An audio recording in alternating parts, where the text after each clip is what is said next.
Boa tarde, pessoal. Sejam todos bem-vindos ao nosso webinar. A gente vai já começar aqui a apresentação para cumprir aí o nosso horário com vocês.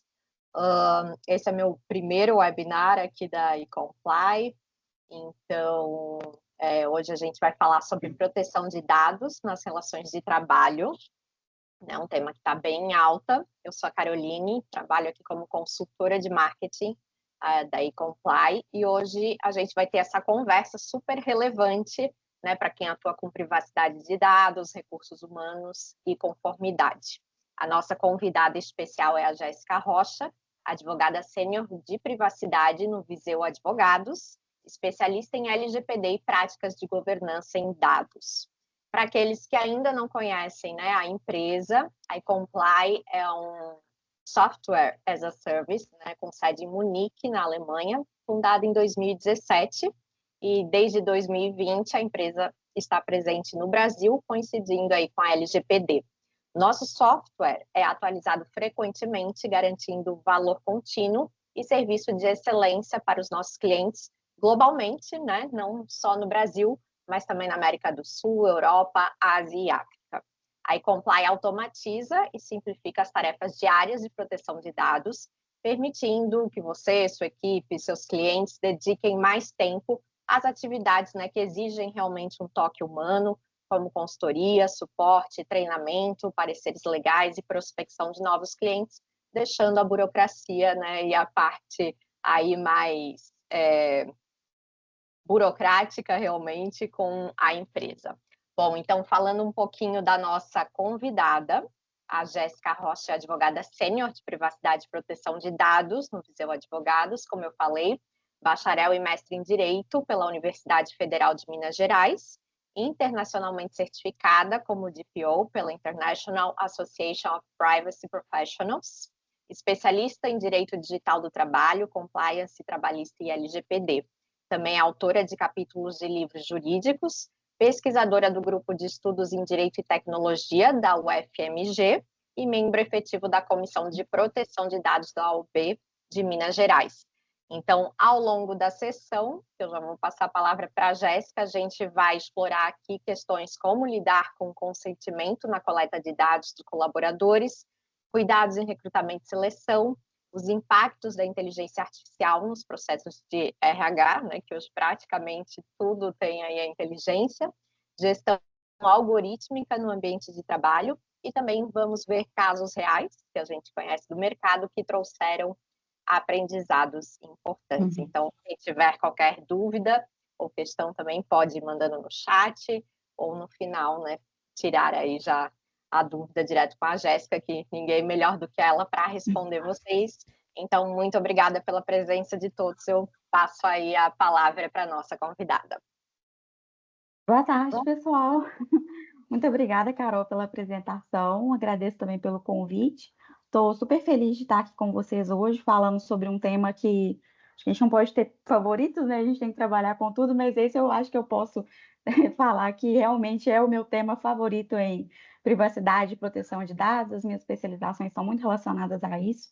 E é um tema que eu acho que realmente merece muita atenção e muitas medidas de governança por parte das empresas, porque quando a gente fala de relações de trabalho, a gente fala de relações assimétricas, a gente fala de relações em que o titular, muitas vezes, ele tem limitações, né, para tutela efetiva dos seus direitos pelas próprias vias. Então, isso demanda que as empresas tenham muita atenção com os tratamentos que são realizados nesse escopo, né? E, recentemente, a gente tem casos muito relevantes da Justiça Trabalhista, vários posicionamentos de autoridade de proteção de dados, com diversas consolidações importantes nesse sentido.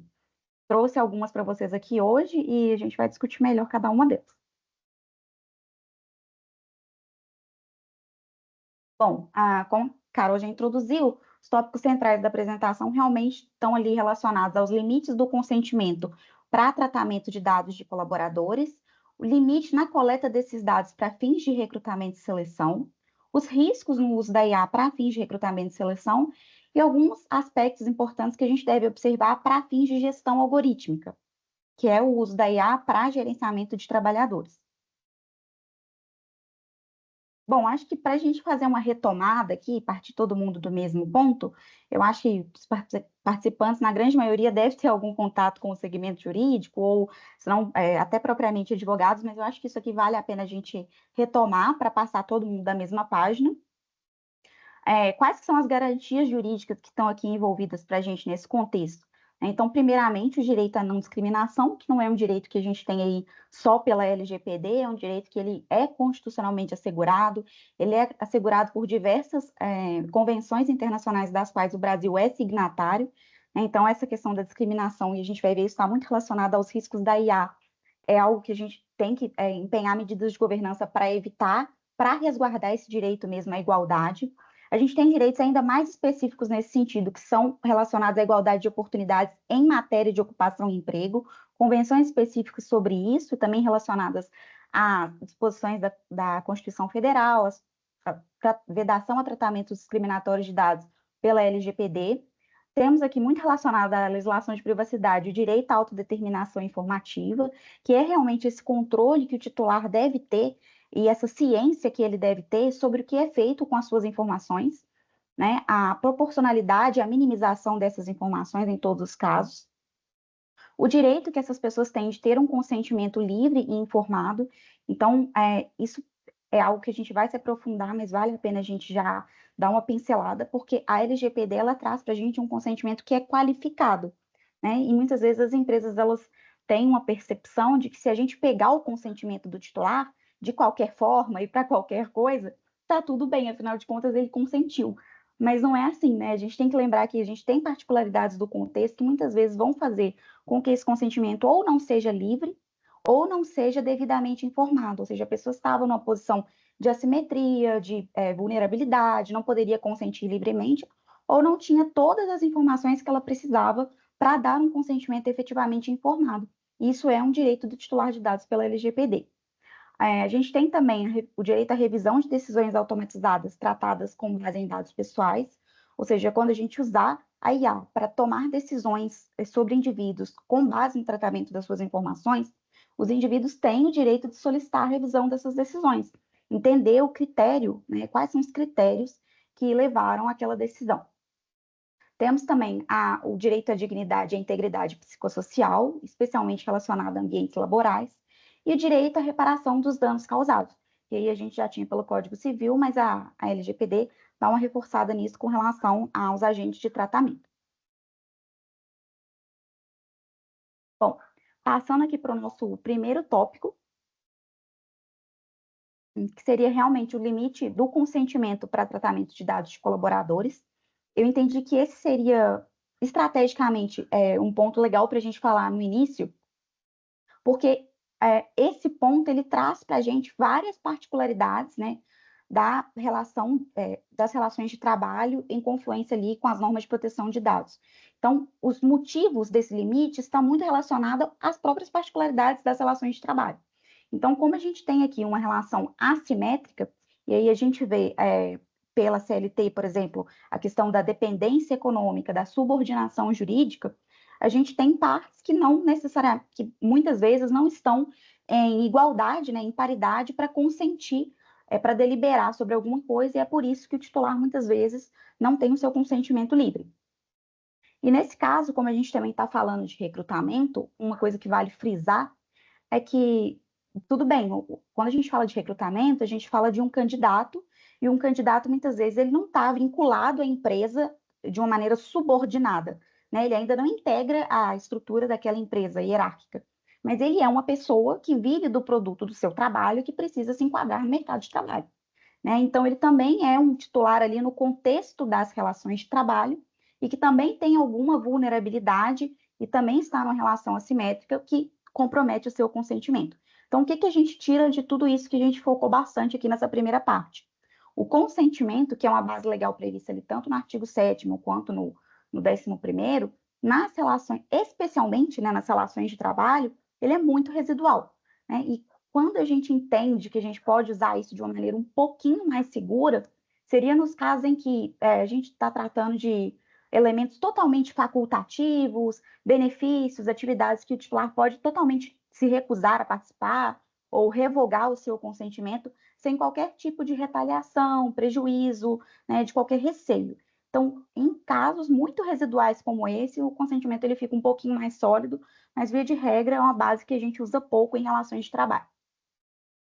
E aí, toda vez que vocês verem esse balãozinho aqui de fala, de citação, seriam posicionamentos, né, posicionamentos de autoridades ou precedentes, que eu achei, vou pedir licença para ler, porque eu acho que faz muito sentido a gente ver como é que isso é aplicado na prática, né, o que tem sido consolidado nesse sentido.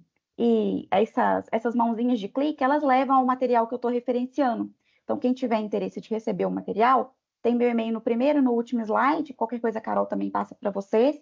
E a gente pode ceder o material, sim, que é bom para vocês acessarem esses materiais que a gente está referenciando. Então, o primeiro deles, que eu acho que vale a pena a gente comentar aqui, é o Guia Orientativo sobre a hipótese legal do legítimo interesse, que foi publicado pela ANPD. Então, nesse guia, a ANPD não estava falando especificamente de consentimento, ela estava falando de legítimo interesse. Mas o racional que ela aplica aqui tem muito a ver com o que a gente estava falando. Então, no meio desse guia, a gente tem uma passagenzinha assim. No contexto da relação de emprego, os empregados estão em posição de maior vulnerabilidade em face ao seu empregador, não possuindo meios efetivos de oposição ao tratamento. Isso aqui para a gente é muito emblemático no que a gente está falando. E a ICO, que é a Autoridade de Proteção de Dados relacionada ali ao governo do Reino Unido, também tem vários posicionamentos muito ilustrativos nesse sentido.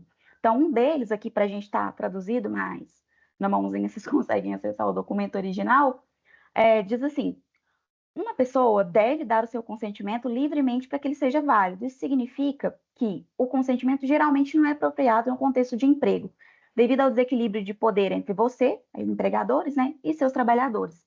Trabalhadores provavelmente sentiram que não têm escolha a não ser dar o seu consentimento. Então, aqui a gente aprofunda num ponto de atenção que eu acho que é muito relevante.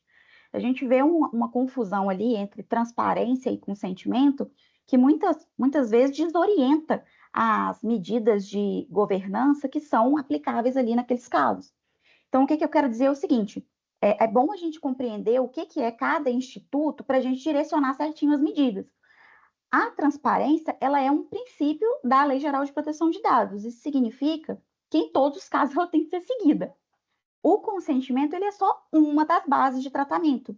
E, como a gente viu nesse caso aqui, ele é residual, muitas vezes serão outras bases aplicadas, o que não dispensa o agente de tratamento de dar transparência, né, sobre o processamento daquelas informações.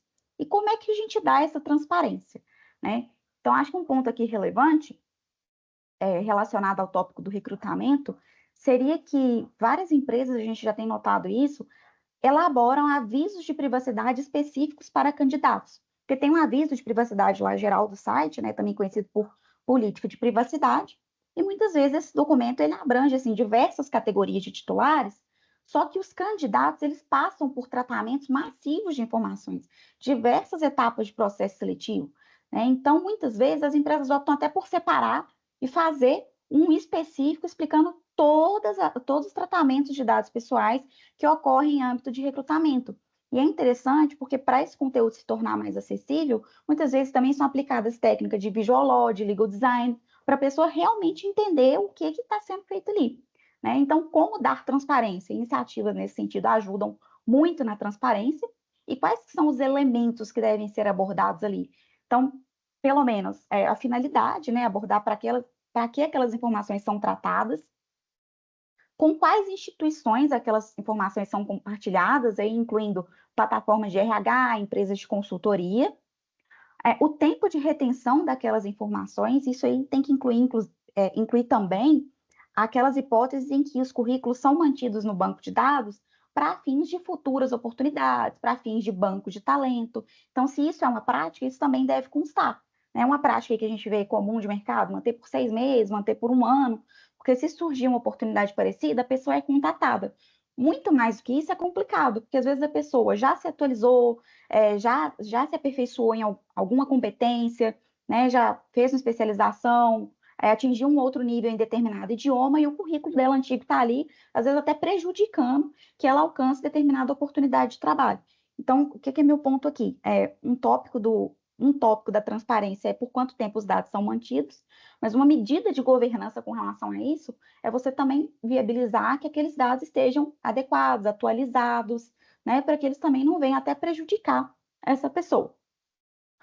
O uso de IA para fins de recrutamento e seleção é algo que deve constar, né, nesse tipo de documento para informar que é utilizado um sistema, que ele se baseia em critérios X, Y, Z, a partir de determinados dados, para alcançar determinados insights. Isso é uma boa prática, isso é algo relevante de ser informado. E os canais de contato que as pessoas podem utilizar para tirar suas dúvidas, para exercer os seus direitos de privacidade, para eventualmente solicitar uma revisão de decisão automatizada, né, se for o caso. Enfim, diversos elementos, mas todos com foco na transparência e aí que é um instituto bem diferente do consentimento. Bom, agora falando sobre a questão do limite da coleta dos dados para fins de recrutamento e seleção, acho que é bacana a gente trazer dois precedentes, duas consolidações aqui da Justiça Trabalhista que são muito ilustrativas. O primeiro é uma consolidação do TST, que é até anterior à Lei Geral de Proteção de Dados, né, que faz todo sentido, porque as garantias jurídicas que a gente viu no início da apresentação, elas não advêm só da Lei Geral de Proteção de Dados, né? Então, antes disso, a gente já tinha decisões e consolidações que, em última instância, protegem as pessoas de invasões de privacidade, tratamentos discriminatórios das suas informações, etc. Então, aqui a gente tem uma consolidação do TST, vou pedir licença para ler de novo, que realmente acho relevante, no sentido de que não é legítima e caracteriza lesão moral a exigência de certidão de antecedentes criminais de candidato a emprego quando traduzir tratamento discriminatório ou não se justificar em razão de previsão em lei da natureza do ofício ou do grau especial de fidúcia exigido para aquela função. Então, o que isso quer dizer? Né? Que, via de regra, a gente não é recomendável que a gente saia catando certidão de antecedente criminal de todos os candidatos, para todos os cargos, para todas as funções, mas só por cautela, porque isso realmente é um risco jurídico muito alto. A gente tem que lembrar que todo tratamento de dados pessoais ele tem que se apoiar em uma finalidade legítima. E o que é legítimo aí nesse caso tem que ser verificado. Então, previsão em lei, a gente sabe que determinadas profissões exigem determinadas verificações, né, de antecedentes, em perspectiva aí regulatória e legal, e a gente sabe que algumas não estão, assim, formalmente consolidadas no ordenamento jurídico, mas razoavelmente elas exigem um grau especial de fidúcia. Por exemplo, cuidadores de idosos, né? Então, a gente sabe que aquela profissão ali, ela demanda um grau de confiança alto. Então, nesse caso, seria razoável uma verificação nesse sentido. Então, isso é importante. E esse entendimento, mesmo sendo antes da LGPD, já traz para a gente um alinhamento com os princípios da LGPD.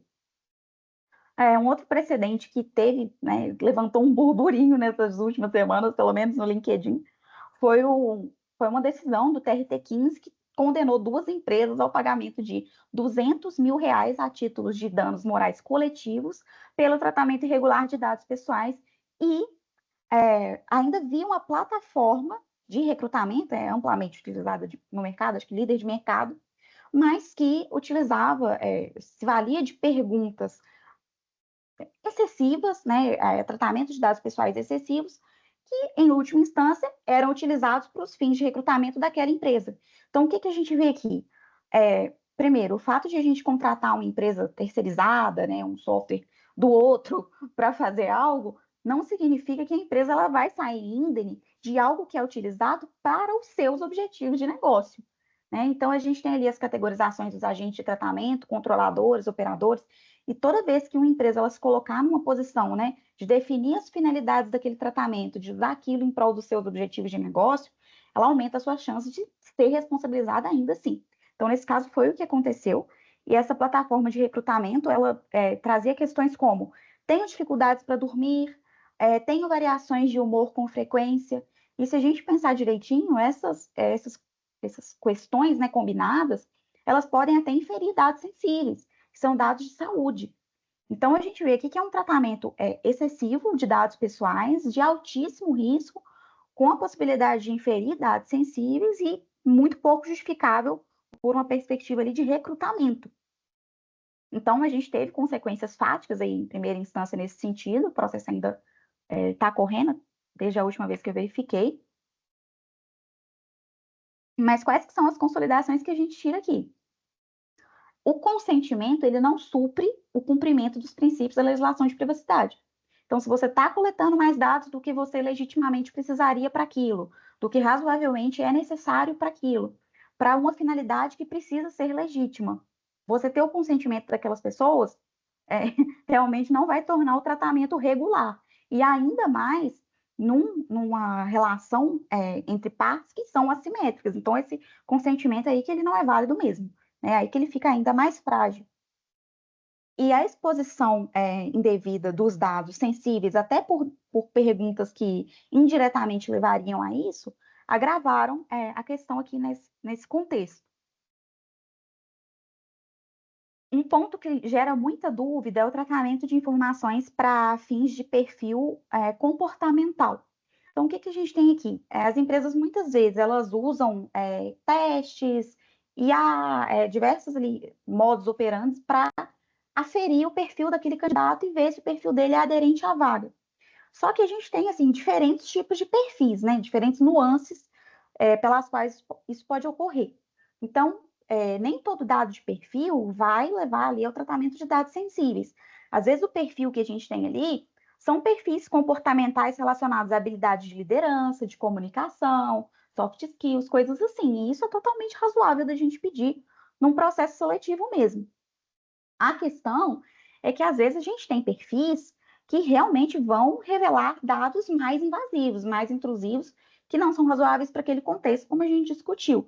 E aí vão ocasionar o tratamento de dados sensíveis e vão demandar um amparo entre as de base legal entre as opções do artigo 11º, que são mais restritivas, né? Inclusive, não pode nem se embasar no legítimo interesse, que é uma base legal que frequentemente as empresas usam para fins de recrutamento e seleção. Um ponto que vale a gente frisar aqui também é que quando a gente estiver tratando de dados pessoais ali comuns, e algumas empresas realmente amparam o legítimo interesse, outras amparam em procedimentos preliminares à execução de contrato, sobre essa questão do procedimento preliminar à execução de contrato, tem nuances também, porque quem já participou de um processo seletivo que sabe, processos seletivos são etapas, né? Então, às vezes uma vaga tem centenas, tem milhares de inscritos, e não é todo mundo que está ali, no meu entendimento, num procedimento preliminar à execução de contrato. Grande parte daquelas pessoas não vão passar nem da primeira fase, né? Então, a gente tem que lembrar que para a gente amparar dessa forma, mais seguramente, o mais interessante é que esses titulares de dados estejam mais próximos do final do processo seletivo, mais próximos realmente da possibilidade real da execução de um contrato. Então, o que seria uma prática interessante de a gente realizar aqui? Determinados dados, especialmente os mais invasivos, mais detalhados, a gente coletar para as pessoas que forem sendo filtradas e se aproximando cada vez mais de uma possibilidade real de contratação. Porque aí a gente evita também um risco muito alto de coletar informações de pessoas que muitas vezes não atendem ao perfil da vaga, né, não vão passar dos passos iniciais, vão só atrair para a empresa um risco jurídico relacionado a ter aquelas informações. Não só ter, como a possibilidade de utilizar elas de uma maneira que seja irregular. Então, recomenda-se aí, orientar o raciocínio nesse sentido.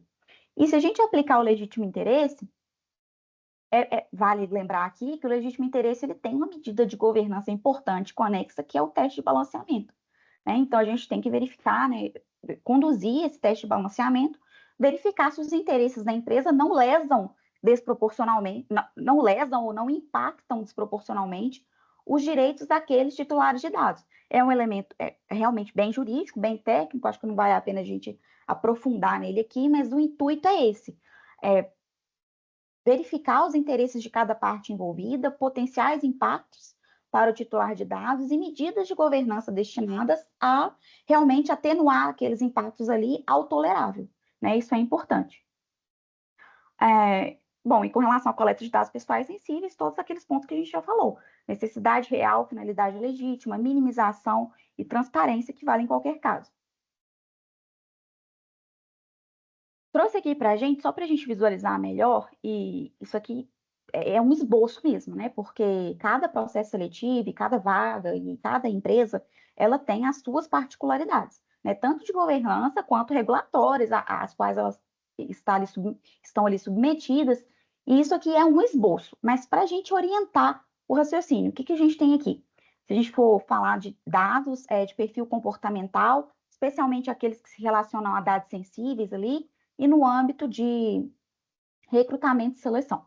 Bom, se a gente tiver avaliação de perfil psicológico, que vai revelar saúde mental, isso não tiver relacionado com o cargo, embora algumas empresas embasem no consentimento, isso não é recomendável.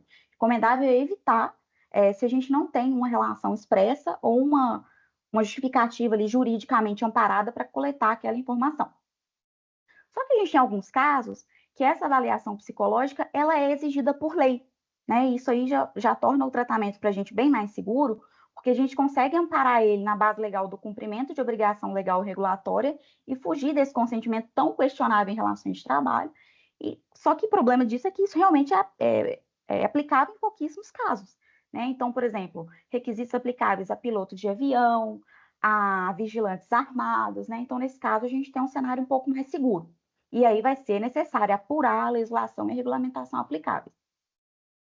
A gente tem também avaliações que são necessárias para fins de formação do contrato.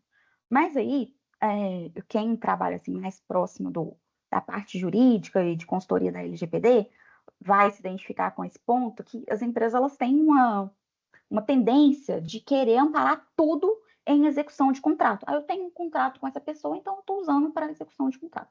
Só que não é assim, né? Aqui, quando a gente pensa em exercício regular de direitos, inclusive previsto em contrato, que é o que a gente tem ali no artigo 11, isso tem que ter uma relação muito clara e muito direta com o contrato, né?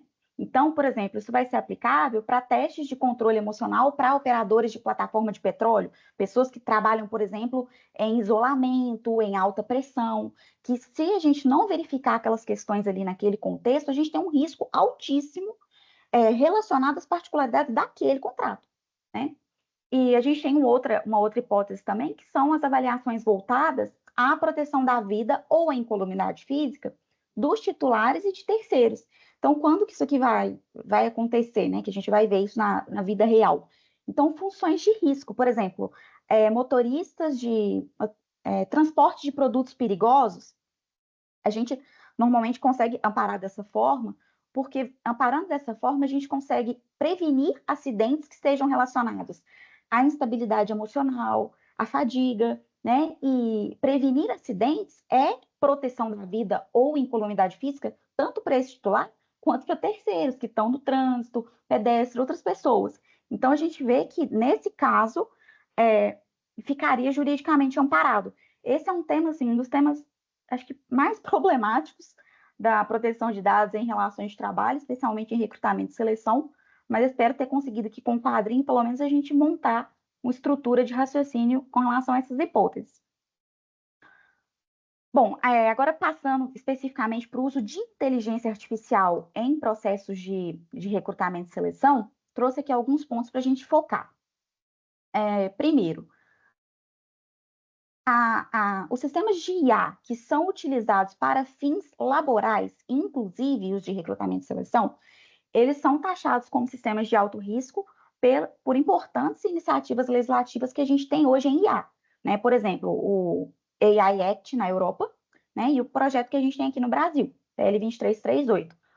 Pelos textos de ambos, os sistemas que a gente está vendo aqui hoje seriam de alto risco.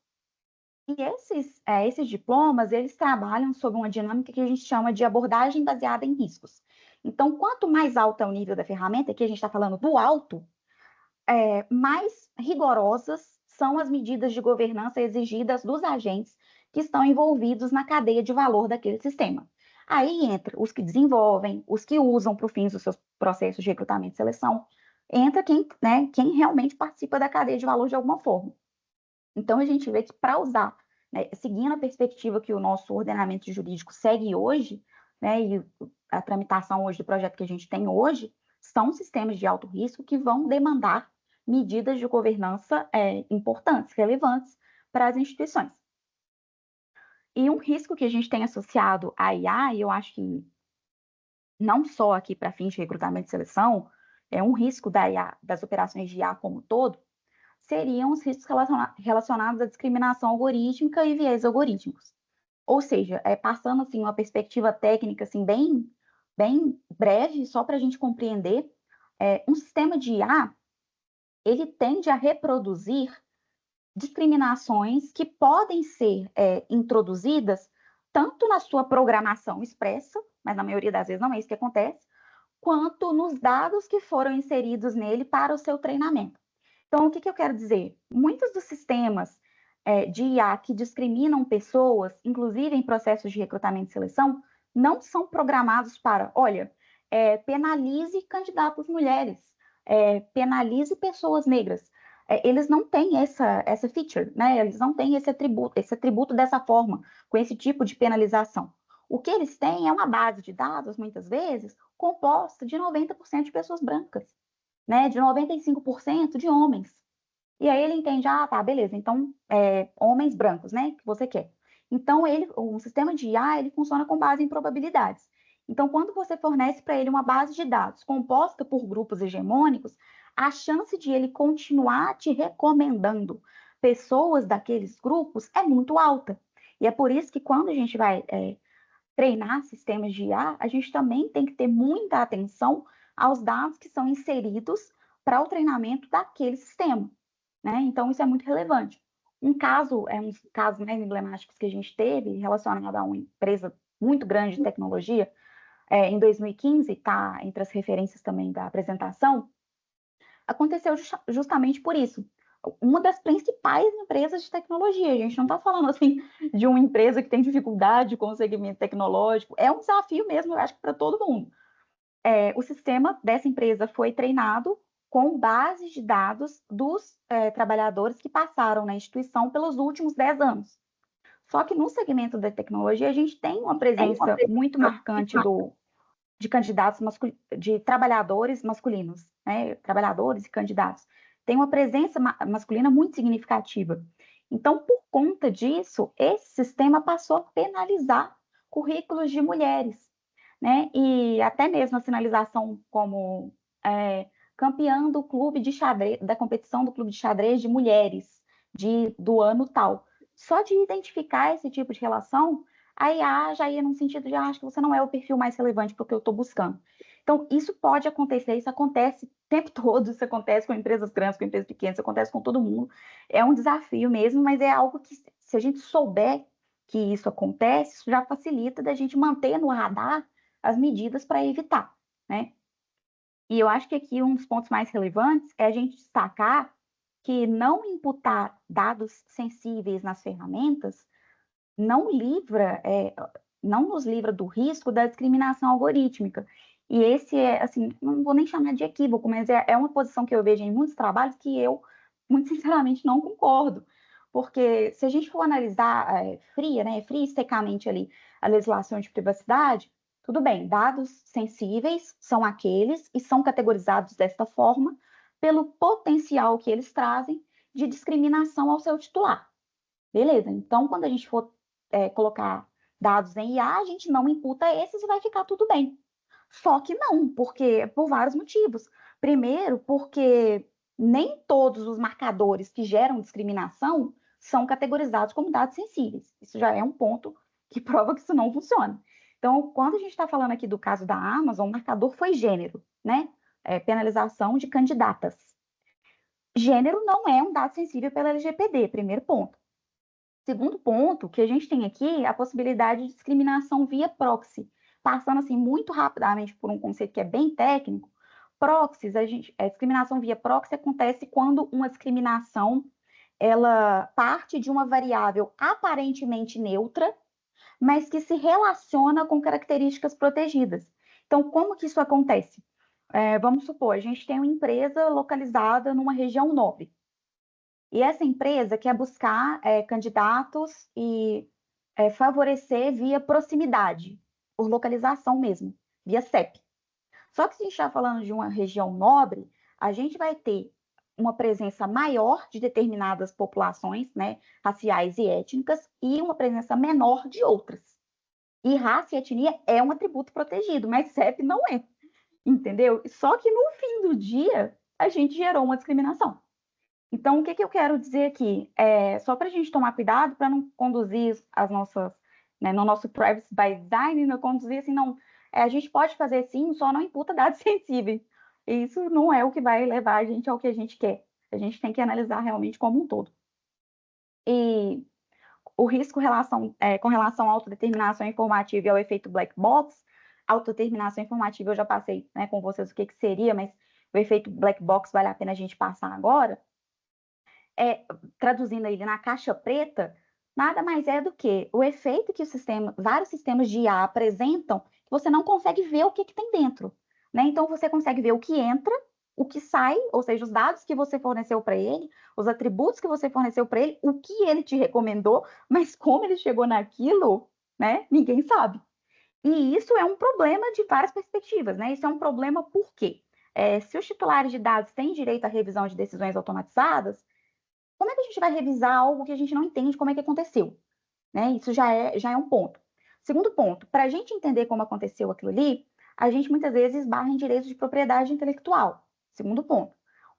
Outra coisa, às vezes nem é só o problema da propriedade intelectual. Às vezes a gente tem aqui que esses sistemas, eles são muito complexos, né? Alguns são menos que outros. Né? A gente tem ali árvores de decisão, redes neurais, vários. Alguns são mais explicáveis, mais fáceis de entender como alcançaram determinadas decisões. Outros são bem mais difíceis, a ponto que os desenvolvedores não conseguem chegar a essa conclusão. Então, o que a gente vê aqui? Resguardados, os tipos de sistemas que a gente tem, etc., e questões relativas à propriedade intelectual, a gente tem aqui que muitas vezes a gente vai ter dificuldades concretas para compreender como um sistema tomou determinada decisão e aplicar ali as medidas de governança que sejam relativas, que sejam pertinentes naquele caso. E isso embate muito com o princípio da autodeterminação informativa, que, tomando aqui brevemente, seria, que nem a gente comentou, o direito que o titular tem de ter transparência e controle sobre o que é feito com as informações dele. Bom, agora passando para a gestão algorítmica, né, que seria o uso de IA para gerenciamento de trabalhadores, e não mais para seleção, né, desses trabalhadores, igual a gente veio falando até então. Isso é uma prática que tem sido amplamente utilizada, que tem, sim, alguns riscos, mas que eu acho que vale a gente também ver que tem potenciais de benefício muito claros.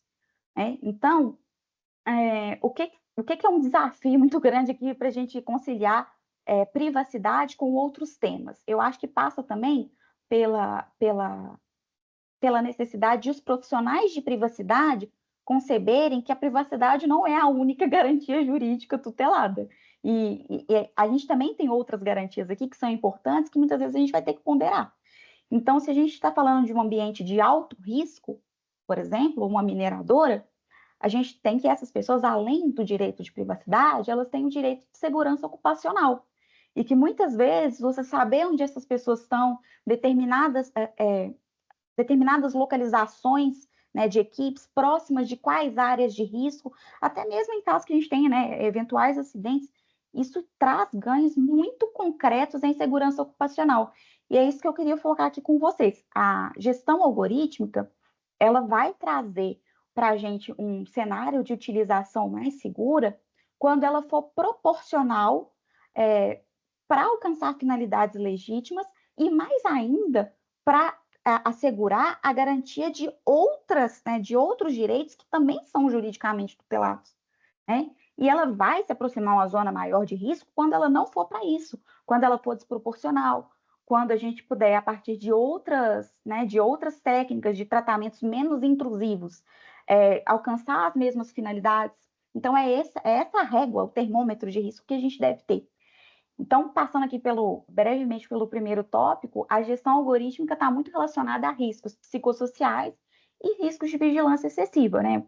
Psicossociais ali são riscos relacionados à saúde mental, ao bem-estar dos trabalhadores, principalmente porque quando eles estão submetidos a sistemas de gestão algorítmica, várias autoridades, várias pesquisas já apuraram isso, eles tendem a sentir que eles estão com a sua autonomia reduzida, eles tendem a sentir um aumento na pressão e no estresse ocupacional, e isso gera um ambiente hostil e que pode ser pouco sustentável para a saúde mental desses trabalhadores. Esses riscos, então, têm que ser considerados aí e ponderados. Uma importante autoridade europeia, né, de segurança e saúde no trabalho, alerta esses riscos, e o material que trata sobre isso também está nas referências, e alerta também que isso deve ser considerado perante os potenciais ganhos que a IA vai trazer para a gente nesses contextos. Bom, então quais que são os pontos de atenção aqui para a gente ter um uso adequado de IA adequado e mais seguro de IA para gerenciamento de trabalhadores? Primeiro, uma finalidade legítima, como é essa que a gente abordou, de prevenir acidentes em ambientes de alto risco e etc. A proporcionalidade, isso é importante, isso vai estar num documento que a gente vai ver um trechinho daqui a pouco, mas fala justamente sobre você não ter um meio menos invasivo de alcançar aquilo, que é legítimo. As outras garantias jurídicas, né, que é o que a gente falou, muitas vezes o mal dos profissionais de privacidade é considerar que existe só a privacidade, e existem outras coisas tão importantes que devem ser consideradas.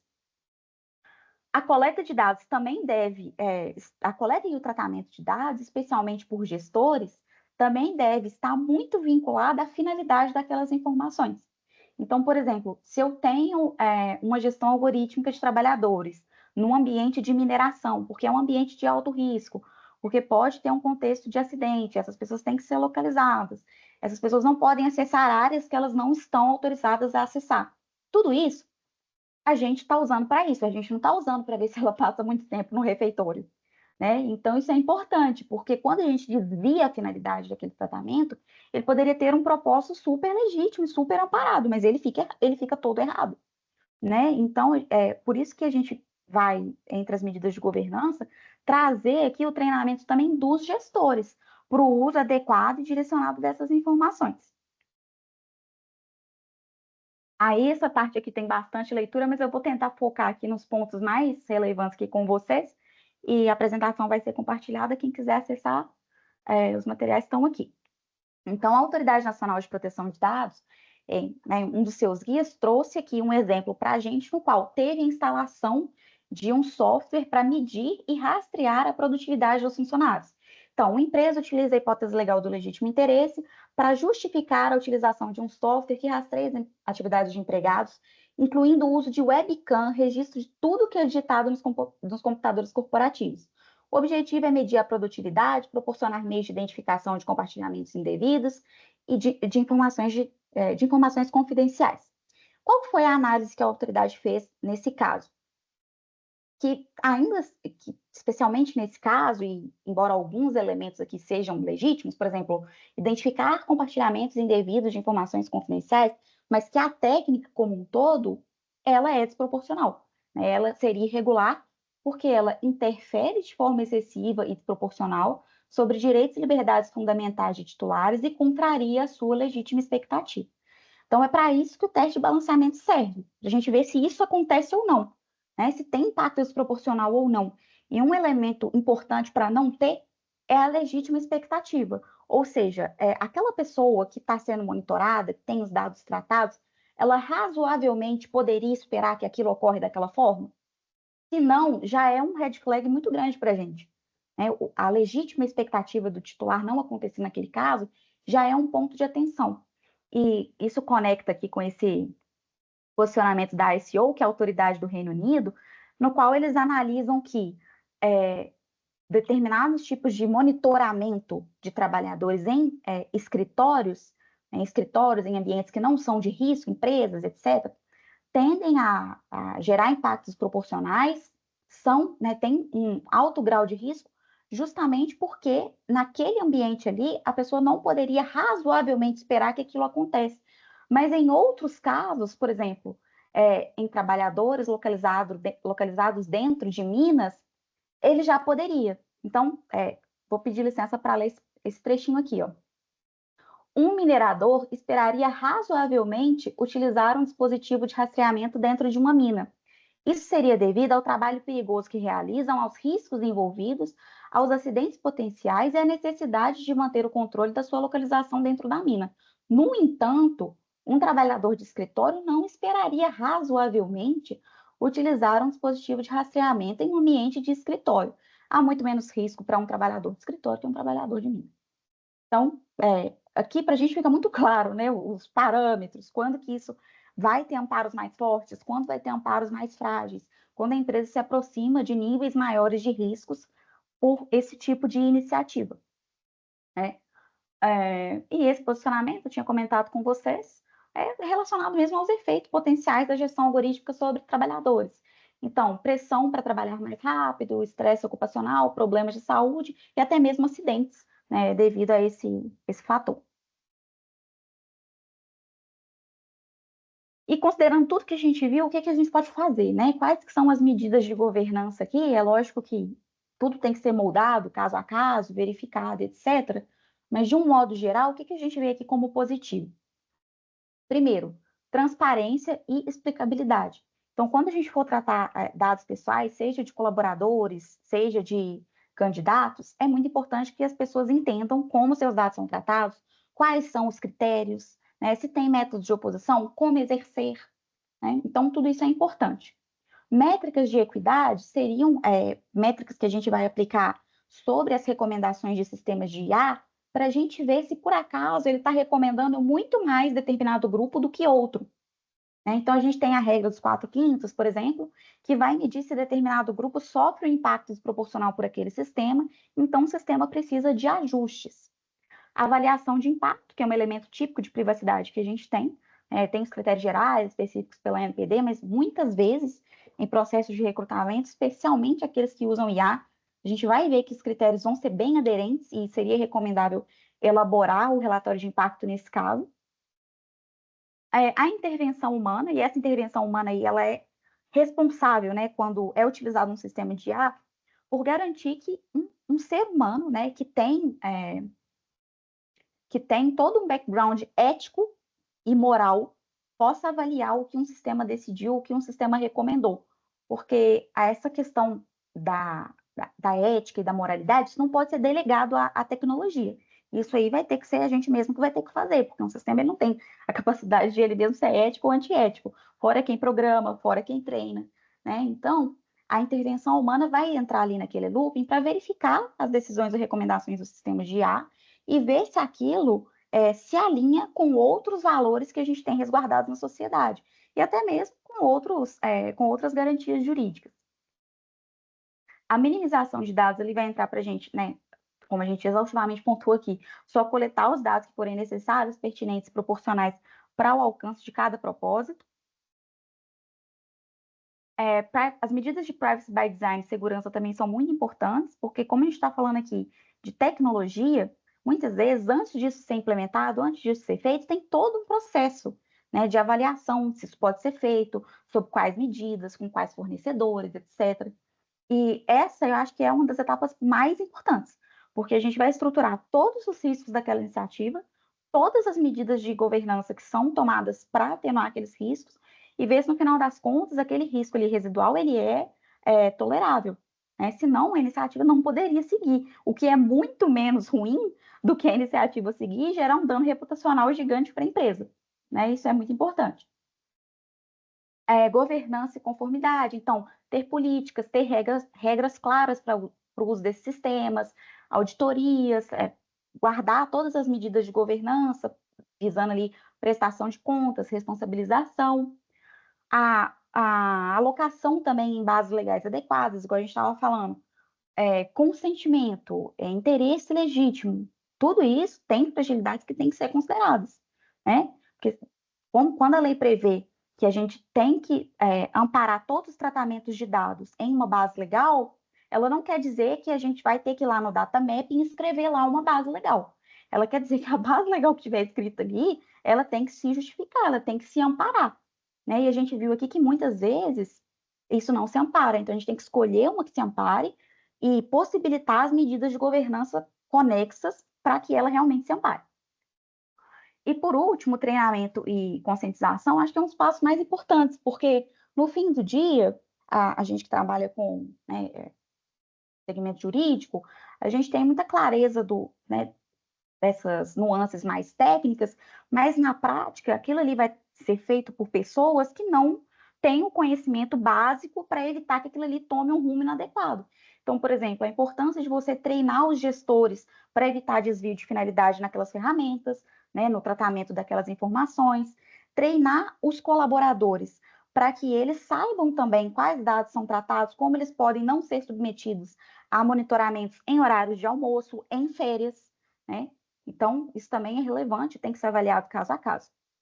Então, assim, eu acho que o principal objetivo aqui foi a gente dar uma pincelada geral, é um tema assim, muito complexo, não dá para esgotar, mas espero que ter passado para vocês, pelo menos os pontos mais atuais aqui, que tem dado mais repercussão, e deixo as referências e o meu e-mail está aqui, ó, se vocês quiserem me mandar um e-mail também, pedir a apresentação, eu mando, porque o objetivo realmente é vocês conseguirem consultar e em uma horinha aqui não dá para esgotar tudo. Uhum. Muito obrigada, Jéssica. Parabéns aí pela apresentação. Detalhes muito ricos, realmente. A Karen perguntou para a gente aqui se você pode compartilhar o número da decisão sobre a coleta excessiva. Não sei se consegue expor aqui no chat para a gente. Decisão, eu acho que eu não coloquei ela na apresentação, mas, Karen, se você jogar no LinkedIn, só se fala disso. Pode jogar, assim, dano moral ao coletivo, as perguntas que estão aqui na apresentação, pode jogar também, que as pessoas estão comentando bastante sobre a natureza das perguntas. E, assim, é o que mais você tem falado, mas caso você não ache, eu tento procurar ela aqui e te mando também. Tá. E o Renato teve que dar uma saidinha aqui, mas deixou uma pergunta para a gente. Ele disse que vai ouvir depois. A ISO 37001 sobre corrupção e suborno requer o processo de due diligence, não sei se é assim que fala, que pode ser para fornecedores, parceiros, colaboradores, por exemplo, em cargos diretivos. Posso fazer uma análise para um candidato a diretor financeiro, por exemplo, uma análise de antecedentes criminais para evitar incidentes de corrupção ou suborno? Entendi. Bom, aqui a gente está falando de uma ISO, né? A ISO, ela é um padrão que realmente é seguido por diversas empresas, é importante nos seus negócios, mas muitas vezes as empresas elas não estão vinculadas àquilo legalmente. Então, eu acho que vai ter que ser verificado ali se, de uma perspectiva regulatória, a gente conseguiria amparar isso de uma maneira mais sólida. Mas, assim, a gente tem que lembrar aqui também que, se forem dados relativos a antecedentes criminais, a princípio, a gente não parece estar falando de dados sensíveis, então a gente tem hipóteses mais abertas, né, pelo artigo 11, que a gente consegue amparar. E se a gente está cogitando, inclusive, contratar aquele colaborador, eu acho que nesse caso também, o grau de fidúcia que se espera para uma pessoa que tem um papel desse porte na organização também tem que ser considerado, né? Então, eu acho que norteando ali por todas essas nuances, é possível que a gente consiga, sim, e ainda por essas normas, que às vezes não são vinculantes, mas que são importantíssimas para as empresas se conectarem, fazer negócios ali no seu mercado, eu acho que é possível da gente amparar, sim. Mas aí teria que analisar caso a caso, regulamentações aplicáveis, fazer uma análise mais dedicada mesmo, mas eu entendo que tem fatores aí favoráveis. Uhum. E a Karen também deixou uma pergunta aqui.